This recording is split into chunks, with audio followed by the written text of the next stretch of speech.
Brand new cosmetic for the festival, Merlin, and I would have to say she has some really good cosmetics, but this definitely has to be my favorite one for her. I remember when looking at the bundle, I thought this was for the summer Merlin, like the true sticker Merlin, but hey, with this being for the festival Merlin, this also means we have maxed out cosmetics for her, which is very nice. So that gives her a fifth and final weapon. I am running her on a HP defense set today, just to kind of help out the CC. We already have Eskimo on the attack crit set, Philo obviously on the attack crit as well, so a little bit low when it comes to CC, but Philo still does absolutely amazing damage, as you can see by that. They're such a strong character. I'm glad they made her as powerful as she is. Really helps out mono green. I feel like there's not a lot of times in the meta where we get strong mono red or mono green teams. I feel like it's always mono blue. I mean, Barn's been mono red, and I feel like he'll still remain the strongest mono red team for quite some time. It's not even like the human team, or I suppose there's two human teams now, but instead of making a new good red human or red any race character, they just end up making better supports for Barn. Or I know some people would like to believe that Barn is the support now for Reinhardt. Either way you put it, it is still a very strong team, and I honestly feel like mono blue with now for me, maybe even better than the Barn team. I feel like certain team comps straight up lose to it, and now for me is so tanky to the point where he can survive encroach attacks from Esterosa. That is wild. But yes, new cosmetic for the Miller. Wow, getting out CC this early on, goddamn. I mean, I could probably run Eskimo on HP defense, but still be doing decent damage, but I do of course have the Ragnarok Barn in the back. That way Eskimo is still getting a bit of support as well. I feel like the CC is a lot better than when it comes to the Ram, and obviously we can't use the Queen Shot Melon since we have this Melon in the front. That is definitely Philo gone. Do we want to go full send on Merlin cards here, or do we want to go ahead and wait? I could possibly go for... it's going to kill our Eskimo. Yeah, that's the only thing with mono green, is if you end up going second, it can be such an easy loss. Eskimo looks like he's got his ultimate as well. I mean, we can remove that if we get the kill on him. We're also going to lose our Eskimo. And then we're only going to get 2 attack cards if Merlin and Barn survive in this next turn. I feel like the mono green team has completely replaced the Ragnarok team though. Only real good thing the Ragnarok team had going for it was the turn 1 damage it could push out, but I mean, look at Philo, she does what that team can do and way better. And then I feel like Merlin and those other characters, Ekina has Infect, and Sigurdar's a little bit power crept, and the only reason you're really having the DN in the team was for the Holy Relic effect, the 50% damage cap, kind of like a mini Merlin passive for the whole team. I don't know, I just prefer mono green as well. Like I said earlier, not often you get to kind of see it in the limelight. This is going to be a taunt, I could imagine. Yeah, which is fine because we're doing AoE attacks, but I haven't gone ahead and inspected, but I'm guessing she has Tommy or Grace, so after these 2 attacks, we're going to end up being sealed. Goes for Barn instead. I mean, if Barn dies, deletes one of our cards, and yeah, at this point there's not much we can do. Actually coming up against a demon team here, always surprising. Ever since Ultimate Eskimo's release, you don't see this team anymore. It's sad, but hey, who knows, hopefully with, and I think at the time of recording this, we're 3 days away, the Purgatory Meliodas banner. Very excited. I'm really hoping he can just give this team a full revival. I'm hoping he maybe has some form of counter, something along those lines. I feel like that'd work very well on the team. He just has to be completely broken out of his mind in order to counter what we have here. And honestly, to keep up with Eskimo as well, he's probably gonna have to have one of those passives tied into his ultimate. If you're gonna release a new unit, expect it to deal with what is the current best unit in the game. You have to give them just as much good stuff, and probably even more. And there is not a single fault in Eskimo's character design. Both of his cards are broken, passive broken, his second passive tied in with his ultimate's broken, especially if you manage to 6-6 him. He is way too much for this game at this point. Let's go for this one here, and then that should pretty much be done for this one. I'm guessing we can kill Eskimo in the single target card, and then more just a matter of waiting through all of his final flames. Hopefully he doesn't have too many. Oh yeah, the one we can finish him off with the Merlin card here.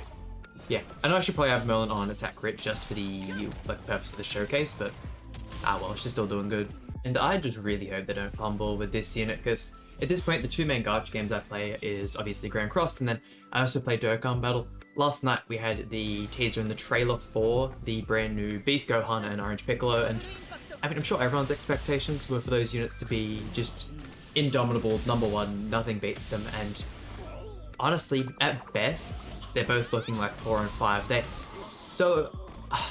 I hate to say it because it's the complete opposite of what I wanted, but they're rather underwhelming. Animations, all that kind of stuff are completely insane. Absolute, probably the best animations, or questioning. It's up to opinion when it comes to that game. There's so many really good ones. Great animations. Orange Piccolo's orange form is a beast, or not a beast, sorry, a giant transformation, which is sad. It could just be a normal transformation. It means it only lasts a little bit. And then the Gohan doesn't transform at all. His beast form is just an active skill, so I don't know how they could have flopped that harder. They don't look great on paper. I'm hoping when it comes into play they'll be absolutely great, but they just don't have an awful lot to them. I'm not going to say it's on the level of what they gave us, or what they gave us for this Elizabeth compares to Eskimo, but there is a considerable difference between what the best characters look like in that game and what these characters do. Maybe it's just me being disappointed once again. But I mean, oh well, it's sad. At least Grand Cross never fumbles the bag.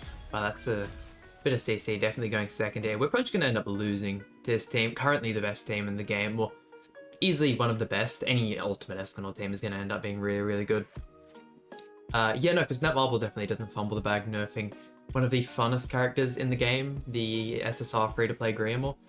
I still don't know why they couldn't put some form of cap on the amount of buffs he got from his passive, or even make him limited to just PvP. It's not like he was insanely good at Guild Boss, and if anything, it was a really good free-to-play kind of Unit 4 Guild Boss. They gave him out level 90, he's really good in the activity.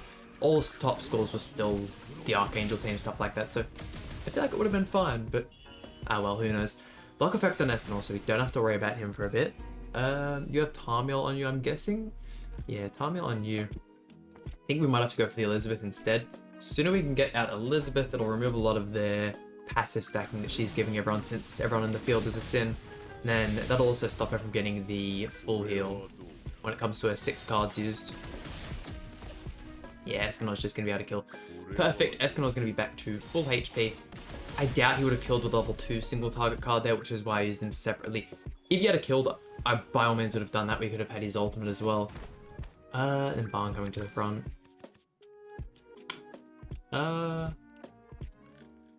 see, with Escanor having block on it, he's definitely going to put up Taunt in this turn. I just don't know if there's much we can do to really bring this back. I mean, with my Escanor being dead, at least the block effect wouldn't matter, because we're only really going to get out 2 cards anyways. But I should have used those the other way around, would have done more damage. That's alright for us.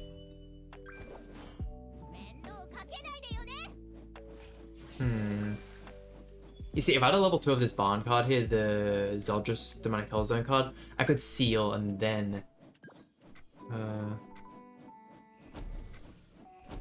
I guess this is our best play here. If we can kill Escanor, remove all of his ultimate gauge, we should be alright, but yeah, HP defense Merl. If I had known we were getting out CC'd, I would have gone attack crit, but there's no way to kind of tell that.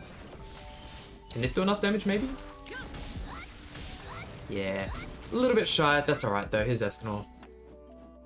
Oh yeah, no, I saw the cars get disabled and I was like, oh please be ultimate disabled, but nah, he ends up wiping us here. That'll remove our ultimate gauge. Hey, I'm still very happy with how this team went. If I had the units a little more built out, maybe I could have changed things up around Escanor HP defense, because we really need to go first to get that value. And there we go, that about does it for today's video. Man, absolutely loved the Merlin costume though.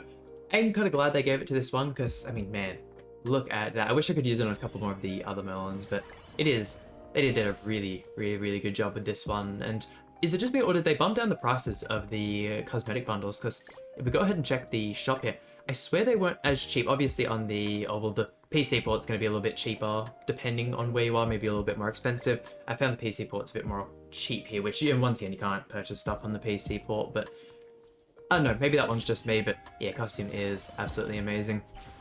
Hope you guys enjoyed today's video. That just about does it. Please hit like button, subscribe. Really means a lot to me, and I'll see you guys for some more Grand Cross content.